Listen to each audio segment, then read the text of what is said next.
जय हिंद दोस्तों, आज सभी का स्वागत है एक बार फिर से आपके अपने YouTube चैनल यूनिक ज्ञान में। आज हम बीए थर्ड सेमेस्टर हिस्ट्री जो कि आपका सिलेबस लगा हुआ है, आधुनिक भारत का इतिहास का मोस्ट इम्पॉर्टेंट क्वेश्चन देखेंगे। एक प्रकार से ये आपका महासंग्राम रिवीजन क्लास है, जिससे आपका पूरा सिलेबस जो है रिवाइज हो जाएगा, अच्छे से आपकी तैयारी हो जाएगी प्रीवियस ईयर क्वेश्चन पेपर से, और विभिन्न जो भी इम्पॉर्टेंट क्वेश्चन है वह सभी आपको इसमें बताए जाएंगे। आपको पहले ही बताया गया है, हर एक सेमेस्टर के हर एक जो भी सब्जेक्ट हैं सबके दो दो क्लास महासंग्राम रिवीजन क्लास के कराए जाएंगे, जिसमें से पहला ये है, इसमें आपको 8 यूनिट जैसे कि आपके सिलेबस में पूरे हैं, तो 4 यूनिट के मोस्ट इम्पॉर्टेंट टॉपिक्स को आपको यहाँ पर क्लियर किया जाएगा। नेक्स्ट वीडियो में नेक्स्ट 4 जो लास्ट वाले यूनिट है उनका most important video, most important question आपके लिए लाया जाएगा। तो अगर आप चैनल पर नए हैं तो चैनल को सब्सक्राइब कर लीजिए। हर एक क्लास की, हर एक सब्जेक्ट की आपकी प्लेलिस्ट बनी हुई है, प्लेलिस्ट चेक करिए। क्लासेस पहले से कंप्लीट कराई गई हैं, previous year question paper solution दिया गया है, ये सभी देखिए, अच्छे से आप तैयारी करिए और अंत में महासंग्राम रिवीजन क्लास अवश्य से देखिएगा। तो चलिए देखते हैं हमारा पहला प्रश्न क्या है। जैसे कि ये सभी क्लासेस जो कराई जाती हैं उसका PDF जो है टेलीग्राम चैनल पर दिया जाता है, तो टेलीग्राम चैनल ज्वाइन कर लीजिए, जिससे आपको क्या हेल्प मिलेगी कि आप यहाँ पर एक बार पढ़ लिए और फिर टेलीग्राम से आप जो PDF नोट्स है उसको लेकर रिवीजन कर सकते हैं और फिर आपकी अच्छी तैयारी हो जाएगी। हमारा पहला प्रश्न क्या है? पहला प्रश्न हमारा है अल्बुकर्क। अल्बुकर्क एक विजेता ही नहीं, योग्य प्रशासक भी था। उसने प्रशासन तथा सेना में भारतीयों को सहभागी बनाया। सर्वोच्च प्रशासकीय पदों पर उसने मुसलमानों की अपेक्षा हिंदुओं पर अधिक विश्वास किया था। अल्बुकर्क जो था, अल्बुकर्क एक प्रकार से कहाँ का था? यह था कहाँ का? पुर्तगाल का। एक प्रकार से वहाँ से बन के आया हुआ था, यहाँ पर व्यापार करने के लिए आया हुआ था। वह एक विजेता ही नहीं, एक प्रकार से योग्य शासक भी था। अगला हम देखेंगे वास्को डिगामा। वास्को डिगामा को तो आप भूल ही नहीं सकते, क्योंकि 1498 में यह भारत आया हुआ था। सर्वप्रथम उसने समुद्री मार्ग की खोज की हुई थी। इसको भारत के खोज करने वाले व्यक्ति के नाम से जाना जाता है, परंतु भारत के समुद्री मार्ग की इसने खोज की थी, क्योंकि उस समय जो हमारा स्थलीय मार्ग था, जो कि यूरोपियन कंट्रीज से हमारे भारत में लोग व्यापार करने के लिए आते थे, तो वहाँ पर बीच में कुस्तुनतुनिया ने विजय प्राप्त कर ली थी और मार्ग में अवरोध बन गया था। इसलिए समुद्री मार्ग की खोज करने की आवश्यकता पड़ी थी, जो कि वास्को डिगामा ने कर दिखाया था। सन 1497 में लिस्बन बंदरगाह से रवाना होकर यह पुर्तगाली जो है 20 मई 1498 ईस्वी को भारत के पूर्वी तटकाली तट स्थल पर पहुंचा। वास्को डिगामा की यात्रा से पुर्तगालियों में भारत के साथ व्यापार की प्रेरणा जागृत एक प्रकार से हो गई, और यहाँ पर जब वो आया तो जो भी यहाँ से लेके गया उससे बहुत अधिक धन उसे अर्जित हुआ, बहुत अधिक लाभ हुआ। 60 गुना एक प्रकार से उसने लाभ कमाया हुआ था। यहाँ से लेके गया था मसाला और अधिक चीज़ें, जिससे वह दोबारा फिर से भारत में आया हुआ था अपने व्यापार को बढ़ाने के लिए। और इस प्रकार से जो है यूरोपियन कंट्रीज, ब्रिटिश जैसे कि हुए, डच हुए, पुर्तगाली हुए, ये सभी धीरे धीरे भारत में आने लगे। अगला हमारा है बार्थोलोम्यू डायस। यह भी एक पुर्तगाली नाविक था, जिसने तूफानी हवाओं का सामना कर 1486 ईस्वी में अफ्रीका के दक्षिण तट पर पहुंच गया। पुर्तगाल शासन ने उसको उत्तम आशक अंतरीप, केप ऑफ गुड होप नाम दिया, जो आज तक प्रचलित है। यह जो बार्थोलोम्यू डायस था, यह जो है वास्को डिगामा से पूर्व भारत की खोज पर निकला था, परंतु रास्ते में वह अफ्रीका के एक प्रकार से दक्षिणी भाग पर पहुंचा और वहीं पर उसने अपने मार्ग को अपने एक प्रकार से बोल दिया कि यहाँ पर हम पहुंच गए हैं, और उसे एक प्रकार से केप ऑफ गुड होप नाम दिया। तो यह बार्थोलोम्यू डियास था, जो कि 1486 में ही भारत की खोज के लिए निकला था, लेकिन वह क्या पा गया, जो है दक्षिण अफ्रीका का एक भाग जो था, केप ऑफ गुड होप। उसके पश्चात जो है पुर्तगाली वास्को डिगामा निकलता है भारत की खोज के लिए। अगला हमारा प्रश्न है, यूरोपीय शक्तियों के भारत आगमन में किसने पथ प्रदर्शक का कार्य किया?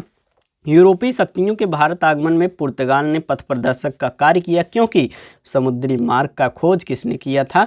वास्को डिगामा ने किया हुआ था। यूरोप में पुनर्जागरण के प्रभाव तथा कुतुबनुमा यंत्र के आविष्कार से पूर्वी देशों से व्यापारिक संबंध तथा ईसाई धर्म के प्रचार के लिए पुर्तगाली नाविक जो है उत्साहित थे। वह व्यापार के लिए तो अन्य देशों में जाते ही थे, परंतु वह ईसाई धर्म का प्रचार भी करते रहते थे। अगला 5वां प्रश्न है, व्यापार हेतु जल मार्ग में व्यवधान के कारण क्या थे? कुस्तुनतुनिया पर तुर्कों की विजय से तुर्क शक्ति के उदय और ऑटोमन साम्राज्य की स्थापना से यूरोपीय व्यापारियों का पूर्वी देशों से संपर्क जो है अवरुद्ध हो गया, जो कि हमने आपको पहले ही एक्सप्लेन कर दिया है। अतः व्यापारिक तथा अन्य कारणों से नवीन जलमार्ग की खोज की आवश्यकता हो गई, जिसके पश्चात एक प्रकार से हर एक क्वेश्चन एक दूसरे से जोड़ के आपको बहुत ही अच्छे तरीके से समझाया जा रहा है। बहुत ही मेहनत से आपके लिए मोस्ट इंपॉर्टेंट क्वेश्चन की सीरीज लाई जाती है। आपका ये जिम्मेदारी बन जाती है कि वीडियो को अधिक से अधिक दोस्तों के पास शेयर कीजिए, जिससे अधिक से अधिक लोगों तक लाभ यह पहुंच सके। वीडियो को लाइक कीजिए। कोई भी डाउट किसी भी क्वेश्चन में रहे, पूरा वीडियो देखने के बाद आप कमेंट करके पूछ सकते हैं, आपको बताया जाएगा। और बताया गया है टेलीग्राम पर आप रिवीजन के लिए इसका PDF ले सकते हैं, आपको वहां पर भेज दिया जाएगा। तो छठा प्रश्न है, भारत में व्यापार करने के लिए यूरोपीय देश किस जलमार्ग से व्यापार करते थे?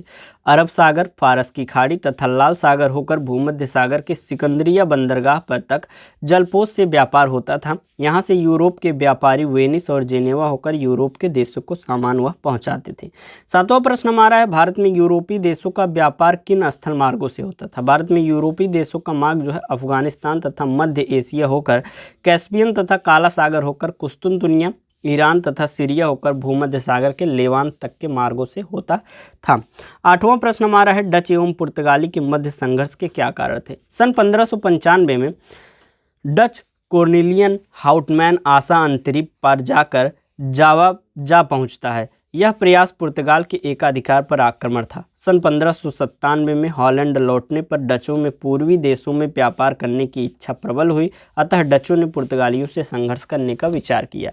एक प्रकार से केप ऑफ गुड होप की भी खोज पुर्तगाली में से एक ने किया हुआ था, तो वहाँ पर व्यापार करते थे और वह अपना एक अधिकार मानते थे। परंतु जब डच वहां पर पहुंच गए तो उन्हें लगा कि हमारे व्यापार में कुछ न कुछ प्रभाव पड़ेगा, इसके लिए जो है वह धीरे धीरे उनसे संघर्ष करने का विचार करते हैं। अगला हम देखेंगे मैड्रिड की संधि के विषय में। पुर्तगाल तथा अंग्रेजों के मध्य मैड्रिड की संधि संपन्न हुई थी। इसके अनुसार युद्ध का परित्याग किया गया।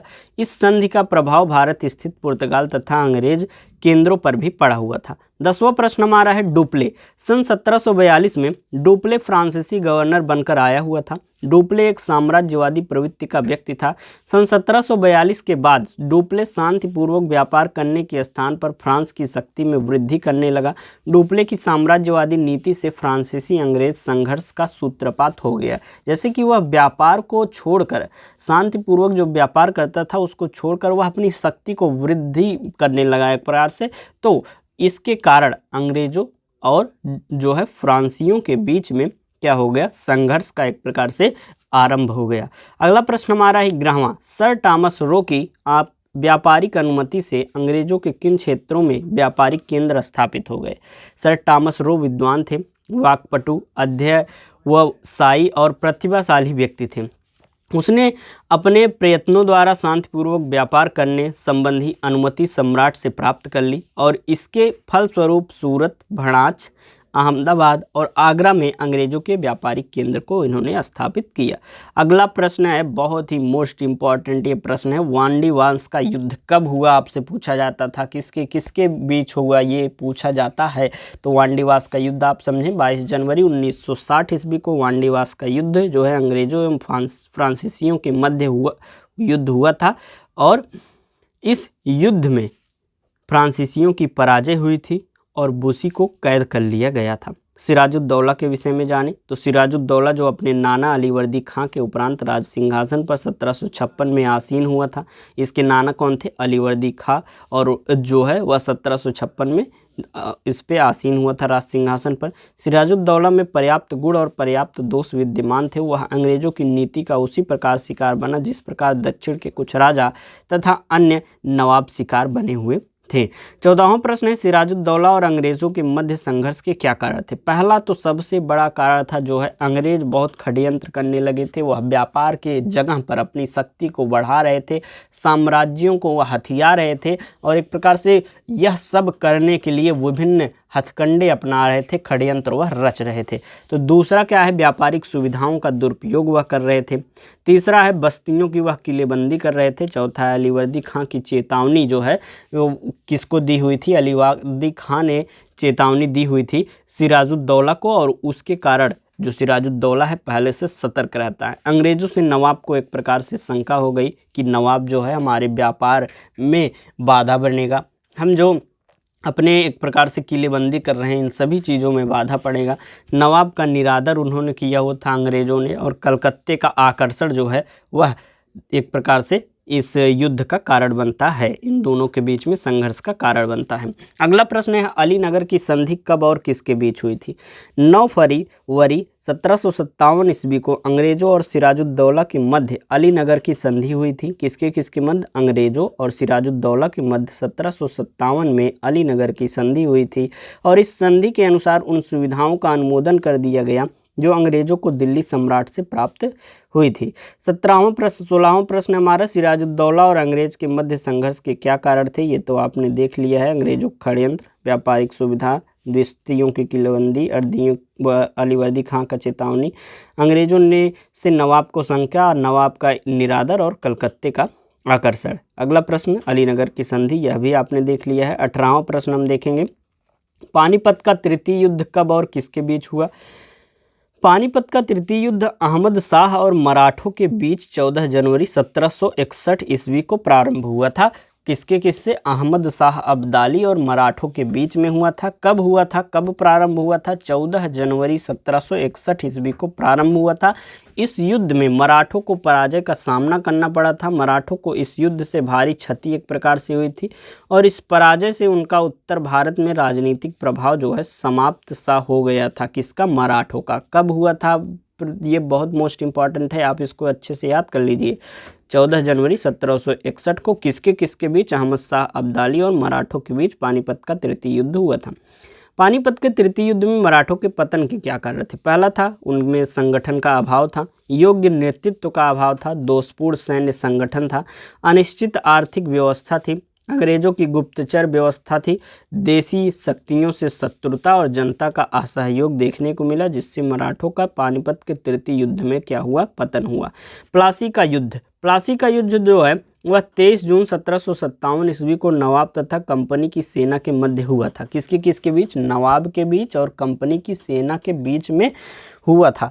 इस युद्ध ने अंग्रेज व्यापारियों को शासक बना दिया, और उनकी शक्ति बंगाल में इतनी बढ़ गई कि बंगाल में वे नवाब के निर्माता बन गए, अर्थात उनके अनुसार जो रहता था उसे वह नवाब बनाते थे, उनसे जिसका फ़ायदा होता था उसे वो नवाब बनाते थे। इस प्रकार से उनकी शक्ति बढ़ गई थी। अगला हम देखेंगे क्लाइव के विषय में, जो कि रॉबर्ट क्लाइव हैं। क्लाइव का नाम एक प्रकार से अंग्रेज जाति के इतिहास में अमर है। वह भारत में ब्रिटिश साम्राज्य का संस्थापक था। वह उच्च कोटि का सेना नायक, उसने अपने शासनकाल में अन्य विदेशी शक्तियों को पराजित किया, और द्वितीय गवर्नर काल में शासन सुधारों की ओर उसने ध्यान दिया हुआ था। अगला प्रश्न 22वां प्रश्न हमारा है इलाहाबाद की संधि। इलाहाबाद की संधि जो है 1765 ईस्वी में क्लाइव और शाह आलम तथा शुजाउद्दौला के मध्य हुआ था। अंग्रेजों ने 50 लाख रुपए हर्जाना लेकर अवध का प्रांत नवाब के जो है अवध के नवाब को वापस लौटा दिया था। कितना? 50 लाख रुपए का उसने जुर्माना लिया था नवाबों से, और उसे अवध का प्रांत लौटा दिया था। इलाहाबाद कड़ा का जिला शाह आलम को मिल गया था। मुगल सम्राट ने बिहार, बंगाल व उड़ीसा की दीवानी कंपनी को एक प्रकार से दे दी थी। अगला प्रश्न हमारा 23 नंबर वारेन हेस्टिंग्स के विषय में हम जानेंगे। 1772 ईस्वी में वारेन हेस्टिंग्स बंगाल के गवर्नर पद पर आसीन हुआ। वारेन हेस्टिंग्स की नियुक्ति का प्रमुख कारण जो है उसकी भारतीय परिस्थिति का सूक्ष्म ज्ञान होना था। कंपनी ने उसको तत्कालीन परिस्थिति में सुधार करने के लिए विशेष अधिकारों से संपन्न किया हुआ था। हेस्टिंग की कठिनाइयों के विषय में या हेस्टिंग की समस्याओं के विषय में जानें तो उसकी पहली थी बंगाल में जब वो आया था अराजकता फैली हुई थी, द्वैध शासन का कुप्रभाव था, और विरोधियों द्वारा उत्पन्न की गई विभिन्न समस्याएं थी, जो कि हेस्टिंग्स की समस्याएं हैं। हेस्टिंग्स के प्रमुख सुधार, अर्थात हेस्टिंग ने क्या क्या सुधार किए हैं, जैसे कि द्वैध शासन का उसने अंत कर दिया, व्यापारिक सुधार किए, अराजकता का दमन कर दिया, राजस्व संबंधित सुधार किए, और न्याय संबंधी सुधार उसने किए हुए थे। अगला प्रश्न हमारा है प्रथम मराठा युद्ध का अंत किस संधि द्वारा हुआ? महादजी सिंधिया और गवर्नर जनरल के प्रतिनिधि के बीच ग्वालियर से 21 मील दूर सालबाई के स्थान पर महत्वपूर्ण संधि द्वारा प्रथम जो है मराठा युद्ध समाप्त हुआ था। कौन सी संधि से? सालबाई की संधि से जो है यह प्रथम मराठा युद्ध समाप्त हुआ था। अगला प्रश्न है हमारा नंद कुमार के विषय में। नंद कुमार एक बंगाली ब्राह्मण था, एक धनी जमींदार था। वॉरेन हेस्टिंग्स बंगाल के उप गवर्नर रजा खां को हटाए जाने से नंद कुमार का भी उच्च पद जाता रहा। कलकत्ते के व्यापारी मोहन प्रसाद ने नंद कुमार पर जालसाजी का मुकदमा चलाया, जिसमें उसे प्राणदंड दे दिया गया था। कॉर्नवालिस के विषय में हम जाने तो कॉर्नवालिस जो है वह मैकफर्सन के बाद गवर्नर बनकर भारत आया हुआ था। किसके बाद? मैकफर्सन के बाद। उसमें बड़ी योग्यता, ईमानदारी तथा आचरण की पवित्रता थी। वह गवर्नर और भारत का प्रधान सेनापति बनाकर भेजा गया था और वह विशेषाधिकारों से युक्त होकर भारत आया हुआ था। बस आप ध्यान से सुनते रहिए अच्छे से, और उसके बाद जो है आप एक बार रिवीजन कर लीजिए। पीडीएफ दे दिया गया है, बहुत अच्छे तरीके से आपको हर चीज़ याद हो जाएगा।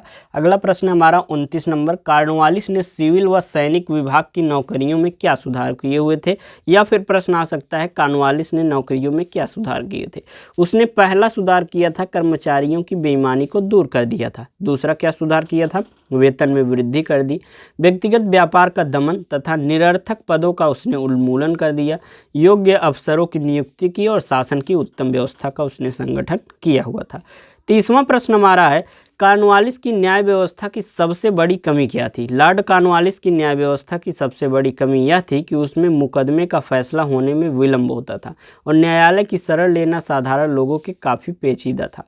कानूनों में कि एक प्रकार से पेचीदगी के कारण मुकदमों का फैसला आसानी से नहीं किया जा सकता। उसके न्याय व्यवस्था में सबसे बड़ी कमी यही थी कि एक प्रकार से जो भी मुकदमा होता था, जो भी केस आता था, उसमें न्याय होने में, उसका फैसला देने में विलंब हो जाता था और जो साधारण लोग थे इसलिए वह ज़्यादातर मुकदमा नहीं एक प्रकार से कर पाते थे। कॉर्नवालिस ने पुलिस व्यवस्था में क्या सुधार किया? कॉर्नवालिस ने पुलिस व्यवस्था में सुधार करने के लिए प्रत्येक जिलों को छोटे छोटे भागों में बांट दिया, जिन्हें थाना कहा जाता है, और थाने की देखरेख दरोगा नामक एक भारतीय कर्मचारी के जिम्मे थी, जिसे अपने क्षेत्राधिकार के अंतर्गत असीमित अधिकार प्राप्त थे, जो कि इस समय हमारे देश में लागू है। विभिन्न थाने बने हुए हैं और अलग अलग वहाँ पर दरोगा रहते हैं। उस क्षेत्र में न्याय एक प्रकार से बनाए रहते हैं, शांति बनाए रहते हैं। अगला प्रश्न हमारा है 32। सालबाई की महत्वपूर्ण संधि के विषय में हम जानेंगे। तो ग्वालियर के निकट जो सालबाई नामक स्थान पर अंग्रेजों और मराठों के बीच 17 मई 1782 ईस्वी को यह संधि हुई थी। सालबाई की संधि भारतीय इतिहास की एक महत्वपूर्ण घटना है, क्योंकि इसके द्वारा आगामी 20 वर्षों तक के लिए शक्तिशाली मराठों के साथ शांति स्थापित उसने कर ली थी। अगला हमारा है 33 नंबर प्रश्न। द्वितीय आंग्ल मराठा युद्ध के क्या कारण थे? पहला तो था वेलेजली की साम्राज्यवादी नीति, दूसरा है बसीन की संधि, तीसरा है सहायक संधि और चौथा है बसीन की संधि की शर्तें जो थी वह कारण बनी द्वितीय आंग्ल मराठा युद्ध के। 34 नंबर हमारा प्रश्न है असाई का युद्ध क्या था? भोसले और सिंधिया की संयुक्त सेना तथा अंग्रेजों के मध्य औरंगाबाद के निकट असाई नामक स्थान पर भीषण युद्ध हुआ था। 1500 अंग्रेजी सैनिक मारे गए थे, किंतु मराठे जो थे वह हार गए थे असाई के युद्ध में। 35 नंबर प्रश्न हमारा है द्वितीय आंग्ल मराठा युद्ध का क्या परिणाम हुआ? द्वितीय मराठा युद्ध में मराठा शक्ति अंग्रेजों के सम्मुख नतमस्तक हो गई और महाराष्ट्र से फ्रांसीसियों का प्रभुत्व समाप्त हो गया। महान मुगल साम्राज्य का बचा खुचा अस्तित्व समाप्त हो गया, क्योंकि मुगल सम्राट शाह आलम अंग्रेजों के संरक्षण में चला गया और अंग्रेज जो है भारत के भाग्य विधाता बन गए। यह एक प्रकार से द्वितीय आंग्ल मराठा युद्ध का परिणाम हुआ। 36 नंबर प्रश्न है देवगांव की संधि कब और किसके मध्य संपन्न हुई? देवगांव की जो संधि थी वह 17 दिसंबर 1803 ईस्वी को बरार के रघुजी भोसले और अंग्रेजों के मध्य संपन्न हुई थी। 37 नंबर प्रश्न है सुरजी अर्जुन गांव की संधि कब हुई थी? इसकी दो शर्तें लिखिए। सुरजी अर्जुन गांव की संधि जो है 30 दिसंबर 1803 ईस्वी को सिंधिया और अंग्रेजों के मध्य संपन्न हुई थी, जिसकी शर्त थी पहली बुरहानपुर और असीरगढ़ सिंधिया को प्राप्त हो गए। सिंधिया ने गंगा यमुना का क्षेत्र दिल्ली, आगरा, अहमदनगर और भड़ोच और अजंता अंग्रेजों को उसने दे दिया। 38 नंबर प्रश्न है देवगांव और अर्जुन गांव की संधि का अंग्रेजों पर क्या प्रभाव पड़ा? देवगांव तथा अर्जुन गांव की संधि से दोनों मराठा सरदार पूर्णतः अंग्रेजों के समर्थक बन गए और इस कारण अंग्रेजों को इंदौर के प्रबल प्रतिद्वंदी होलकर का दमन करने में सुविधा हो गई। दोनों सिंधियों ने के प्रभाव से भारत के अन्य देशी नरेश भी अंग्रेजों का सम्मान तथा आदर करने लगे, क्योंकि उस समय जो मराठा थे वही एक प्रकार से सबसे अधिक ताकतवर थे। 39 नंबर प्रश्न है तृतीय आंग्ल मराठा युद्ध। तृतीय आंग्ल मराठा युद्ध जो है 1804 से 1806 में अंग्रेजों तथा होलकर के मध्य लड़ा गया था। होलकर तथा अंग्रेजों के मध्य ब्यास नदी के तट पर स्थित राजपुर घाट नामक स्थान पर सन 1806 में संधि हुई थी और इस युद्ध में मराठों जो है राज्यों का अस्तित्व दृढ़ हो गया था। अगला प्रश्न हमारा है 40 नंबर, सहायक संधि आखिर होती क्या है? सहायक संधि किसने लागू की थी? लॉर्ड वेलेस्ली ने अंग्रेजी प्रभाव को सर्वोच्च बनाने के लिए एक विशेष योजना तैयार की जो सहायक संधि के नाम पर प्रसिद्ध है। इसका उद्देश्य बड़े बड़े देशी राज्यों को पंगु बनाकर अंततः उन्हें अंग्रेजों की अधीनता स्वीकार करने के लिए बाध्य करना होता था। चतुर्थ आंग्ल मराठा युद्ध के विषय में जानें तो सन 1817 से 18 में चतुर्थ आंग्ल मराठा युद्ध प्रारंभ हो गया और इस युद्ध में हेस्टिंग्स ने प्रमुख मराठा शक्तियों होलकर, पेशवा, भोसले को पराजित कर दिया और इस युद्ध के उपरांत विशाल मराठा साम्राज्य का पतन हो गया। देखिए हर एक टॉपिक आपको यहाँ पर क्लियर कराया जा रहा है, बहुत ही अच्छे तरीके से समझाया जा रहा है। चैनल पर बने रहिए जिससे नेक्स्ट वीडियो जब आए वह भी आपको प्राप्त हो सके। दोनों वीडियो आप देख लेते हैं तो आपको लगभग सभी मोस्ट इम्पॉर्टेंट क्वेश्चन जो हैं आपके पूरे सिलेबस को क्लियर हो जाएंगे। तो 42वां प्रश्न हम देखेंगे, लॉर्ड डलहौजी ने अपनी साम्राज्यवादी नीति को सफल बनाने के लिए किन नीतियों को अपनाया हुआ था? उसने पहला अपनाया युद्ध की नीति, जो न युद्ध प्रकार से करे उससे पहले ही राज्य अपहरण की नीति और पदों और पेंशनों की समाप्ति करके जो है राज्यों को हड़प लेता था।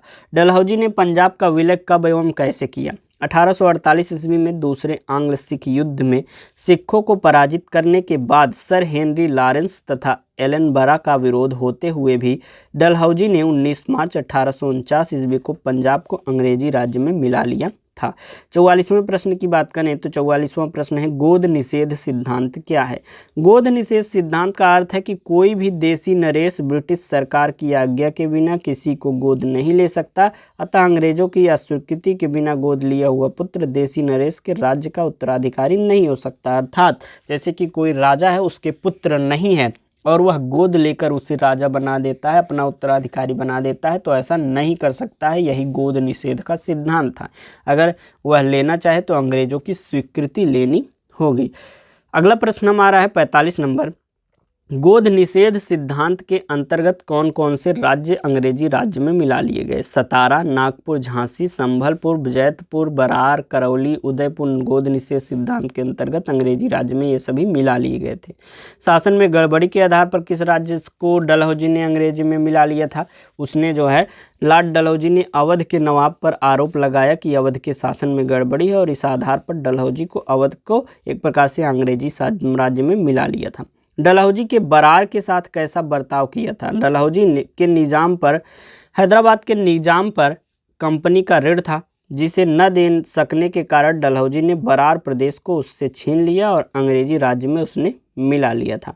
48 नंबर प्रश्न हमारा है, लॉर्ड डलहौजी ने प्रशासनिक व्यवस्था में क्या सुधार किए? पहला तो शासन का केंद्रीकरण कर दिया, सैनिक सुधार किए, रेल और तार व्यवस्था में सुधार किया, लोक निर्माण विभाग का पुनर्गठन किया, शिक्षा संबंधी सुधार किए, व्यापारिक एवं अन्य जो है सुधार उसने किए हुए थे। 49 नंबर प्रश्न है आपका, सुगौली की संधि कब और किसके बीच संपन्न हुई? सुगौली की संधि 1816 ईस्वी में अंग्रेजों और गोरखों के मध्य संपन्न हुई। इस संधि के अनुसार गोरखों ने अपनी दक्षिणी सीमा के समीप तराई के प्रदेश पर अपना अधिकार एक प्रकार से छोड़ दिया तथा अपनी राजधानी काठमांडू में एक अंग्रेजी रेसिडेंट रखना स्वीकार उसने कर लिया था। 50वां हमारा प्रश्न है, सुगौली संधि का क्या महत्व हुआ? सुगौली संधि के अनुसार ईस्ट इंडिया कंपनी के राज्य की सीमाएं उत्तरी पश्चिमी पर्वतों पर पहुंच गईं तथा शिमला, नैनीताल, अल्मोड़ा, रानीखेत पर इसका अधिकार हो गया एवं मध्य एशिया के प्रदेशों में जाने के मार्ग खुल गए। अंग्रेजों को कालांतर में वीर और साहसी सैनिक प्राप्त हुए जिन्होंने विभिन्न युद्धों में अंग्रेजों की बहुत अधिक सहायता की हुई थी। हमारा 51वां और लास्ट प्रश्न है, पिंडारियों से युद्ध का क्या कारण थे? 1813 ईस्वी में पिंडारियों ने बुंदेलखंड तथा 1815 से 16 ईस्वी में निजाम के प्रदेशों पर जो है आक्रमण करके वहां बुरी तरह से लूटपाट हुआ किए। चूँकि बुंदेलखंड कंपनी के अधिकार में था और निजाम भी सहायक संधि कर चुका था, ईस्ट इंडिया कंपनी के लिए कार्य जो है असहाय था। इसलिए हेस्टिंग्स ने पिंडारियों के दमन का एक प्रकार से निश्चय किया हुआ था। 51 प्रश्न आपको मोस्ट इंपॉर्टेंट अच्छे से समझा दिया गया है और नेक्स्ट आपके यूनिट्स के मोस्ट इंपॉर्टेंट टॉपिक्स जल्द ही सेकंड पार्ट इसका आएगा। चैनल पर बने रहिए, टेलीग्राम से लेकर PDF रिवीजन करते रहिए, अच्छे से तैयारी करते रहिए। मिलते हैं नेक्स्ट वीडियो में। धन्यवाद। वीडियो को लाइक अवश्य करें।